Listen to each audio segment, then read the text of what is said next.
Ça va. En tout cas, ça va. Au départ, j'étais stressée. Stressée, ouais. J'avais les mains qui tremblaient même. Vous voyez? Mais le fait de commencer par la prière, je suis détendue. Le Saint-Esprit. Amen. Vous voyez? On est comme vous, hein. Vous qui nous suivez, on est comme vous. On n'a rien de plus que Franchement, c'est vrai. on puisse tout par la force du Saint-Esprit. On est comme vous. Elle était stressée au début, mais je crois que ça va aller. Maintenant, ça va aller. Je suis sûre que ça va aller. Je le crois de tout mon cœur. Amen. Amen. Alors, avant de commencer, j'aimerais insister encore une fois. Partage la vidéo. Amen. Soyons pas égoïstes. Même si tu as déjà partagé, envoie encore à ce jeune, à ton ami, à ta collègue de travail. Peu importe, envoie. S'il va regarder, c'est pas grave. S'il ne va pas regarder, c'est pas grave. Même demain, le Saint-Esprit les touchera. Il sera sauvé. Sème quelque chose. Amen. Amen. Alors, j'aimerais aussi passer un petit message.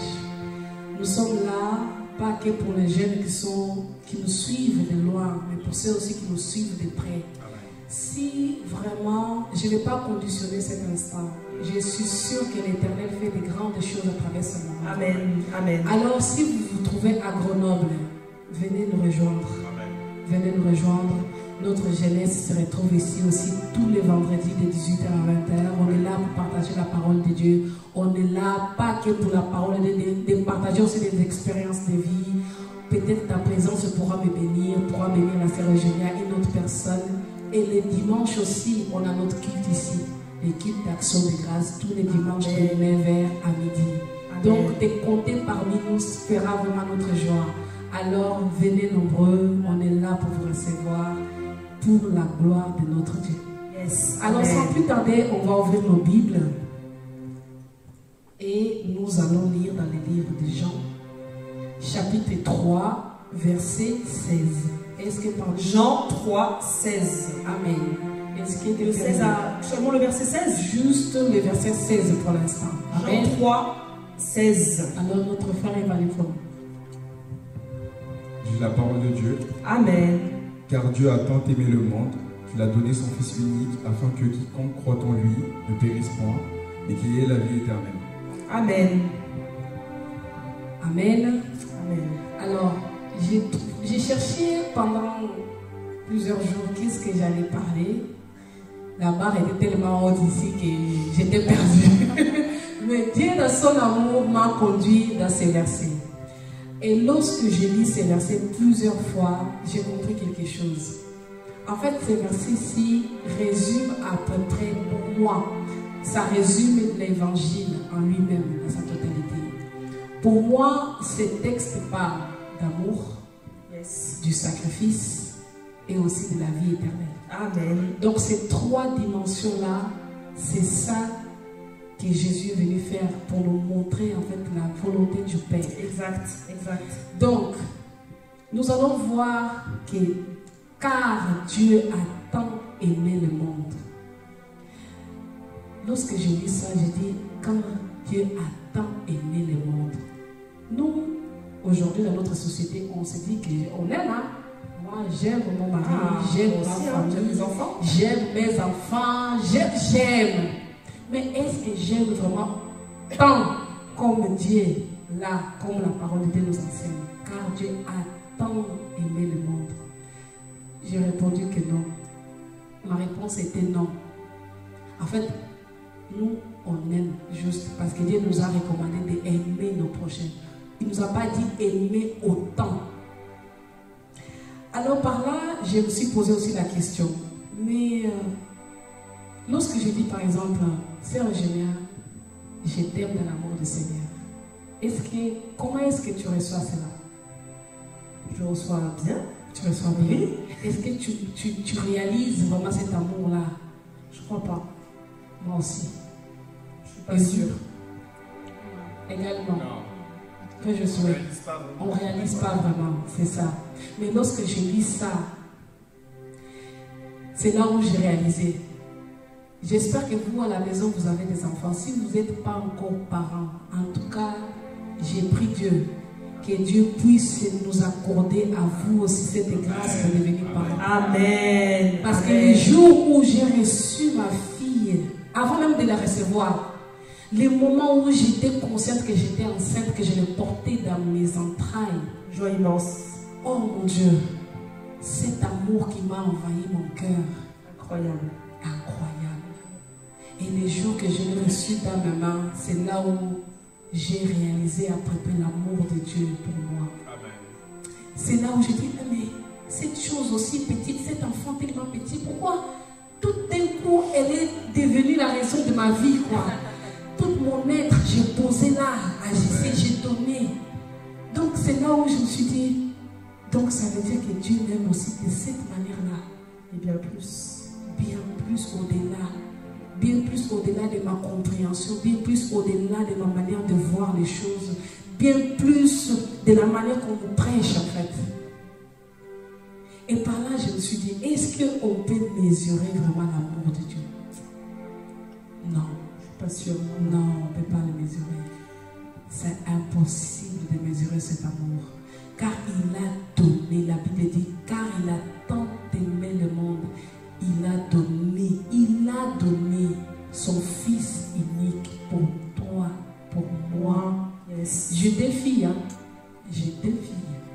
Si on me demande, Alpha, s'il te plaît, donne-nous juste Joyce. Pour mourir juste pour le peuple de la France ou le peuple de Sion, juste de l'église.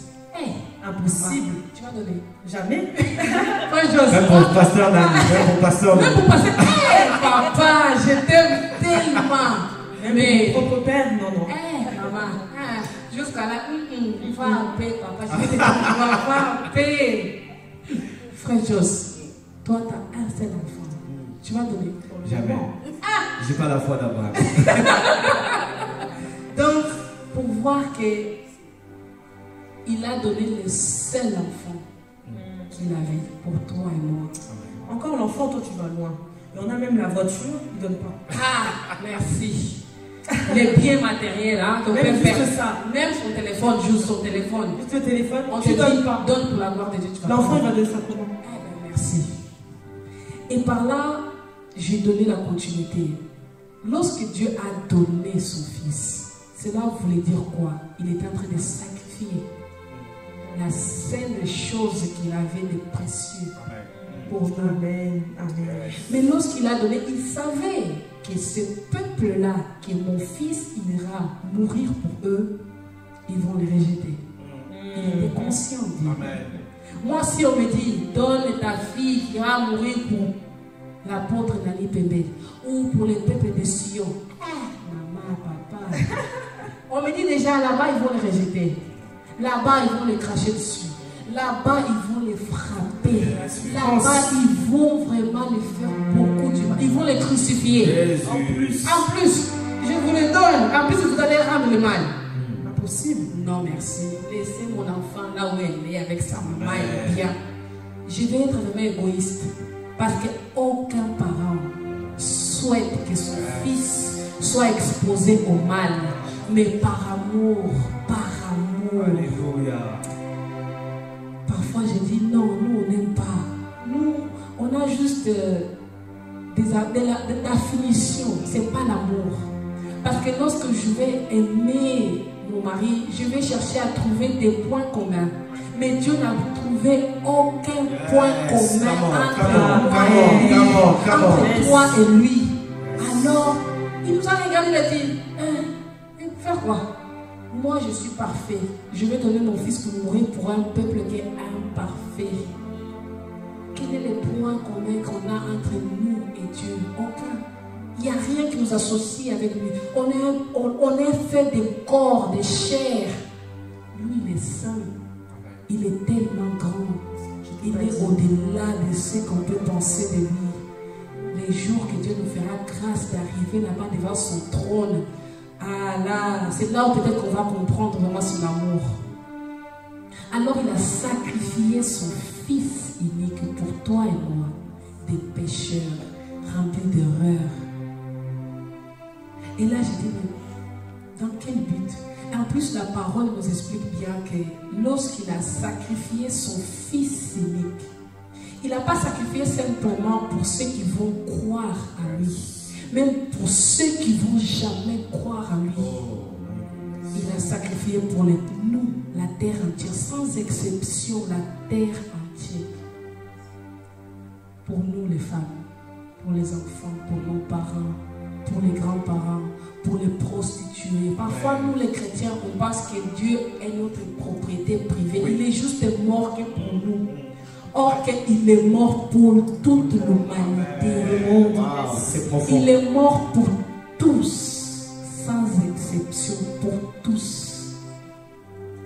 Alors, au contraire, qu'est-ce que nous, on donne à ce Dieu-là? Est-ce que tu donnes ton temps? Aujourd'hui, nous vivons dans une société où le temps coûte cher, où le temps est quelque chose de tellement précieux. Est-ce qu'on arrive au moins d'accorder 5 minutes de bonne qualité à Dieu? Parfois, je suis maman. Parfois, j'ai un peu la conscience qui me dérange lorsque je n'arrive pas à passer 1 heure de qualité avec mes enfants. Je sens que j'ai échoué ma journée. Tant plus fort encore, 1 heure avec Père, avec Dieu. Est-ce que dans notre journée, on organise vraiment notre planning? Je vais faire ça, je vais travailler, je vais à l'école, je vais faire ceci, j'ai un rendez-vous là-bas. Est-ce que tu prépares au moins 10 minutes de qualité avec Dieu? C'est ça ton sacrifice que tu peux offrir chaque jour. 10 minutes. Mais c'est même pas suffisant en fait face à son amour. Face à ce qu'il a donné pour nous, c'est même pas suffisant. Même 10 minutes, de dire que ces 10 minutes-là, je vais passer un moment de qualité pour lire la parole, pour l'écouter, pour prier, pour les parler, pour chanter. Je ne sais pas, pour quelque chose, mais de bonne qualité devant sa face. Et plus là, la parole dit. Là, je suis arrivé déjà à la 2e dimension, donc les sacrifices. Afin que quiconque croit en lui ne périsse pas. Périr, ça veut dire mourir. Lorsque Jésus était il est descendu ici dans ce monde, il a pris le corps humain. Parfois, je me demande, est-ce que Jésus était vraiment conscient de tout ce qu'il allait vivre ici sur cette terre? Parfois, je me réponds oui. Bien sûr, parce qu'il était Dieu. Mais il y a des moments où je me dis non, je pense qu'il a compris qu'après avoir été trahi, parce que la Bible dit, Jésus pleura des larmes de sang. Parce que la douleur était tellement forte que, mon Dieu, tu n'arrives même pas à exprimer qu'il verse des larmes de sang. Tout ça pourquoi? Parce qu'il dit, mon Dieu, je vais me donner. Là, ils sont en train de me rejeter, mais j'ai donné ma parole à mon Père que je vais honorer mon Dieu. Lorsque Jésus a accepté de descendre aussi bas, il t'a valorisé, il m'a valorisé. Amen. Alors arrête de te dire que tu n'as pas de valeur. Alors arrête de dire que tu ne vaux rien. Arrête de dire que oui, ma vie ne sert à rien, d'avoir des pensées suicidaires, de dire que non, aujourd'hui je suis là, personne ne me donne la valeur. Non, il y a une personne qui un jour, il a accepté de garder toute sa gloire pour toi et moi. Il a accepté et s'est sacrifié pour ne rien gagner. Il n'a rien gagné, Jésus. Or qu'il était bien là-bas au ciel avec son Père. Il nous voyait. Il est arrivé ici-bas. Qu'est-ce qu'on a fait? On l'a crucifié. On l'a tabassé. Il est mort à la croix pour toi et moi. Je reviens encore dans l'amour de Dieu. Est-ce qu'il y a quelque chose qui peut récompenser cet amour-là aujourd'hui? Il n'y a rien du tout. Même nos adorations ne suffisent pas. Le sacrifice parfait, il a été fait sur la croix. Amen. Amen. Le sacrifice parfait a été donné. Il nous a juste aimés parce qu'il a jugé bon lui-même de nous aimer.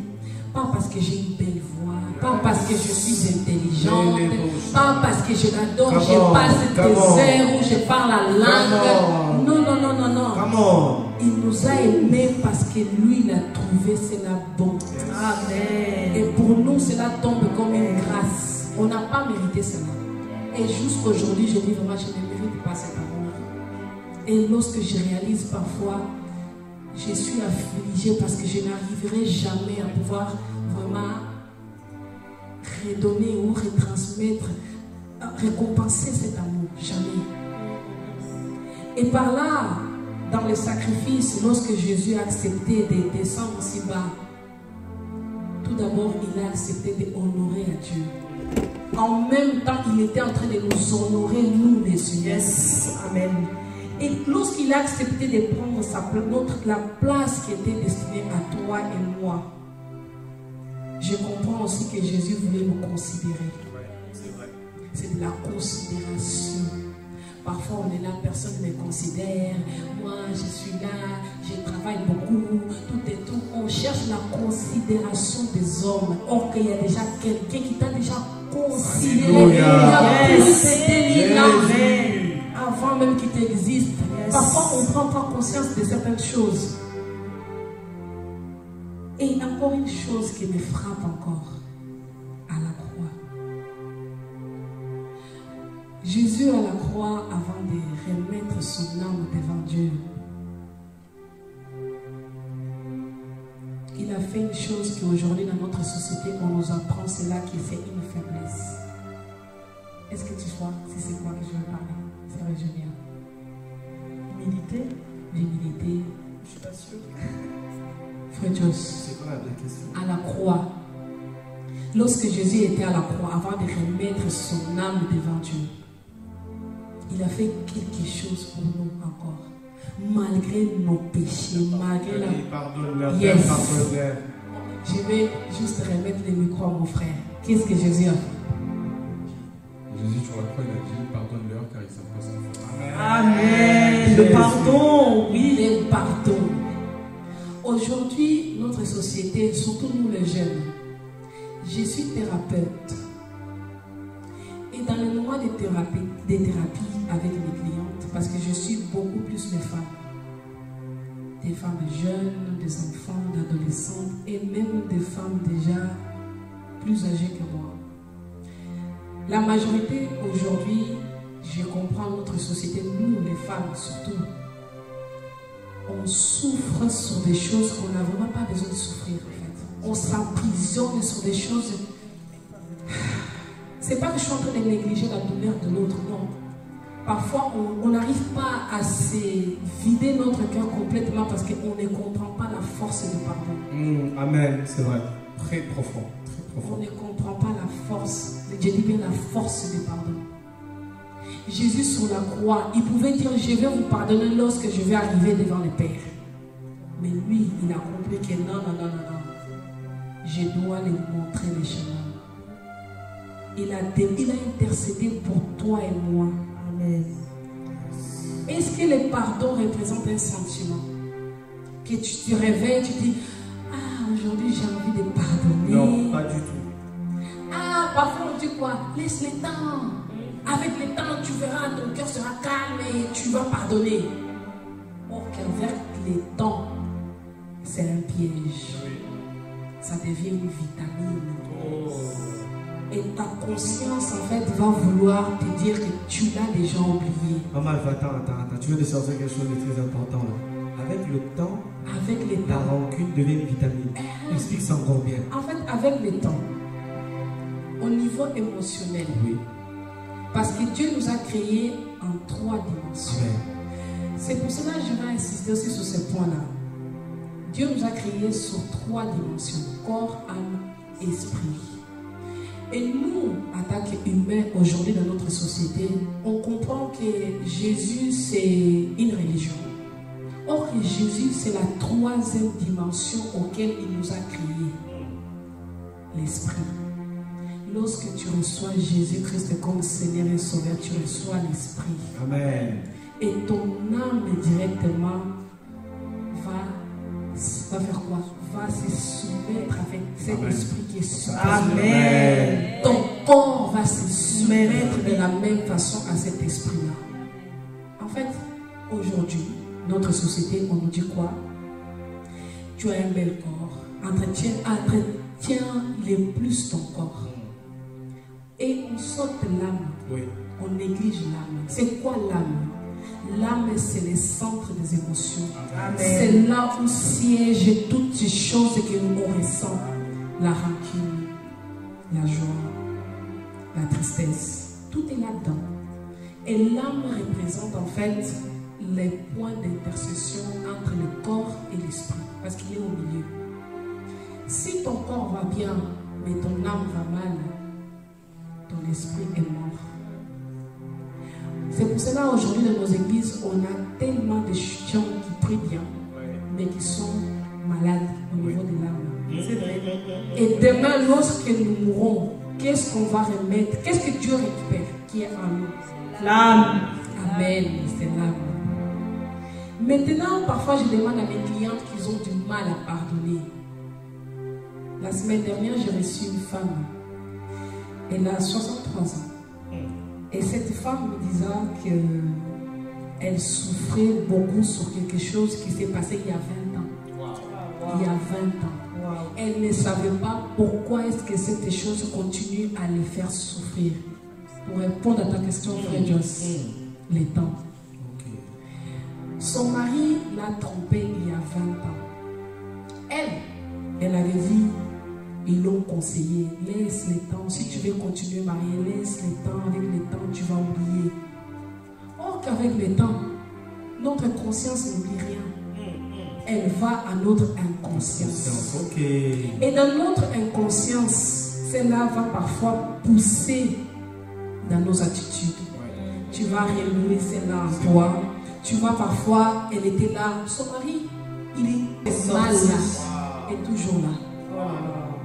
Donc, pour te dire quoi? Pour dire qu'avec le temps, les pardons, on ne peut pas attendre que les temps, non, laisse les temps, non. Pardonne tout de suite. Ça libère. Et pardonner, ça ne veut pas dire oublier. Non, non. Pardonner, ça veut dire que tu vas te rappeler de cela, mais sans avoir la douleur, sans souffrir. Pardonner, ça veut dire que parfois, elle me disait aussi, non, si je me disais, si je le pardonne, ça veut dire que j'étais d'accord de la manière où il m'a trompé. Or que non. Est-ce que Jésus, lorsqu'il nous a demandé pardon devant le Père à la croix, il était d'accord avec le mal qu'on a fait? Non, pas du tout. Non, il voulait juste faire quoi? Retourner son âme propre. De la même manière, il est descendu ici-bas. Avec sa gloire, il voulait retourner avec sa gloire. Quelle révélation. Alors, ne laisse pas le temps de dire que j'ai encore le temps. Ça deviendra une vitamine pour cette rentrée. Et demain, tu vas chercher des pasteurs. Demain, tu vas chercher la délivrance.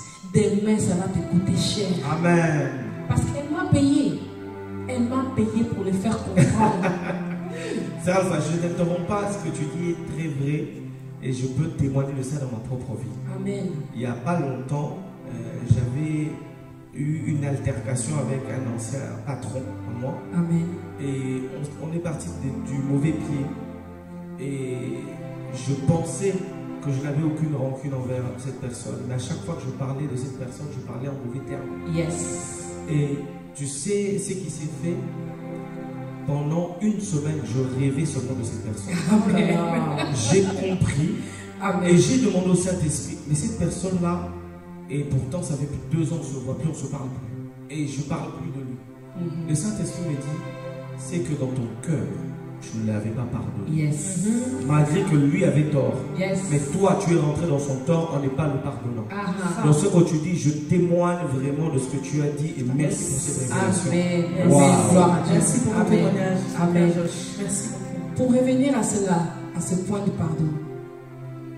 En fait, lorsque nous ne pardonnons pas, tu vas toujours parler de la personne. Oui.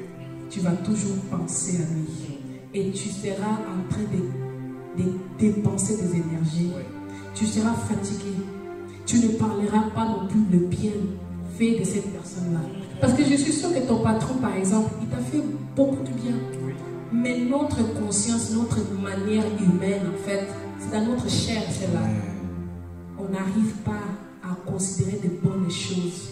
Même si on t'a fait 1000 choses, bonnes 1000 choses, mais un seul point noir, on va juste fixer notre regard dans les points noirs. Amen. Alors pardonne, je t'en supplie, je t'en conjure dans l'amour de Dieu. N'attends pas, ça va te coûter cher. Oui. Tu vas souffrir, tu vas te faire du mal, Amen. tu vas devenir maladif. Alléluia. Tu peux même développer un cancer à cause de ça. Ah bon? Eh oui, bien sûr. Cette femme, elle a dû payer 3 séances de thérapie avec moi. Ça l'a coûté cher. Mais au final, elle a compris. Et une chose que je lui ai fait comprendre, durant ces 20 ans que tu as comblé ces mal, cette rancune dans ton cœur, Jésus pouvait aussi t'appeler. Tu pourrais aussi mourir. Donc, tu as mis en cause ton salut. Tu as mis en cause ton salut. Et tu dis être chrétienne. Elle me disait, oui, je suis chrétienne, je vais à l'église et tout et tout. Je dis, et aujourd'hui, si tu ne pardonnes pas ton mari, Dieu non plus ne te pardonnera pas. C'est ça. Dans la prière de notre Père, pardonne-leur. Pardonne-nous nos offenses. Comme nous pardonnons aussi dans ceux qui nous ont offensés. Le pardon devant le Père, c'est conditionné au pardon que tu accordes à l'autre. Tout cela pourquoi? Pour arriver au 3e stade de notre verset. Afin que quiconque croit ne périsse. Donc le salut était aussi sur la croix. Amen. Il nous a montré que les premiers projets de Dieu, c'est que nous ne devons pas marcher avec nos fardeaux. Jésus voulait nous montrer en fait que pour accéder au Père, nous devons croire.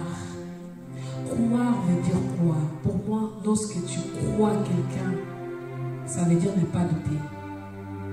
Ne pas douter à un seul moment. Lorsque je m'imagine encore au jardin d'Éden, Ève, lorsque le serpent est venu voir Ève, elle a reçu bien le message d'Adam. Mais sauf que le serpent, il était tellement rusé qu'il est venu avec une question remplie de doutes. Lorsque tu doutes, il y a une chose qui s'est passée. La Bible dit que Eva trouva en fait les fruits agréables. Cela est devenu agréable à ses yeux. Lorsque tu commences à douter, tes yeux vont s'ouvrir sur une autre chose. Pendant toute l'existence, Attends d'abord, maman. Est-ce que tu peux le redire bien? C'est trop délicieux ce que tu viens de dire là. Amen, gloire à Dieu. Lorsque Ève était dans le jardin, Ok. elle voyait tout le temps les fruits, Ouais. l'arbre de la connaissance du bien et du mal. Elle le voyait. Elle était là. Yes. Mais lorsque le serpent est venu le demander, est-ce vrai? Donc, c'est une question qui piège. Est-ce Dieu a réellement dit que vous n'avez pas droit de manger de ce fruit-là? Elle a bien répondu oui. Adam elle m'a dit que non, on ne peut pas manger parce que c'est interdit. Tout on peut toucher. Mais le serpent a dit non. Là déjà elle a fait quoi? Regarde bien. L'influence. Elle a influencé. Pour dire quoi? Lorsque tu crois en Jésus, en fait, laisse-toi influencer. Par le bien, par le salut. Aujourd'hui, on est une société qui on se laisse influencer Par le monde. par le monde. Mais Jésus veut que tu te laisses influencer, qu'il lui soit ton modèle en fait pour le salut. Pour que tu puisses le retrouver aussi devant son trône. Lorsqu'on dit aussi croire en Jésus, cela veut dire aussi considérer, respecter, aimer. Toutes ces choses-là, ça s'approche en fait de son souhait que personne ne périsse. En fait, il a des plans merveilleux pour nous. Malgré le mal qu'on a fait à son fils, moi si tu fais mal à ma fille, mon Dieu, hey, je vais te pardonner, oui, je te pardonne, mais je suis humaine. Hein? je parle en tant qu'une personne. Tu fais de mal à mon enfant, je te pardonne. Mais je ne sais pas si je vais vouloir te garder auprès de moi. Mais Dieu, il nous laisse encore la porte ouverte, en fait, pour nous dire quoi? Je ne veux que personne ne puisse mourir, mais je souhaite que vous vous retournez aussi devant mon trône. Mes bras sont grandement ouverts pour vous. Alors toi qui me suis, si tu n'as pas encore reçu Jésus comme Seigneur et Sauveur, si peut-être tu as reçu Jésus comme Seigneur et Sauveur, mais tu t'es égaré à un moment donné à cause de la circonstance de vie, de la vie, à cause des problèmes, je ne sais pas, à cause d'autres influences, à cause du doute. Par exemple, tu as douté. À un moment donné, tu te dis, est-ce que Jésus vraiment a existé? Aujourd'hui, il y a tellement de religions que parfois on a tendance à se poser si on est dans le bon. Bah oui, hein. Parce que tout le monde confesse qu'ils sont dans le bon. C'est ça. Mais il y a une chose qui me rassure, que le Jésus, il est le seul chemin, la seule porte qui nous amène devant le Père.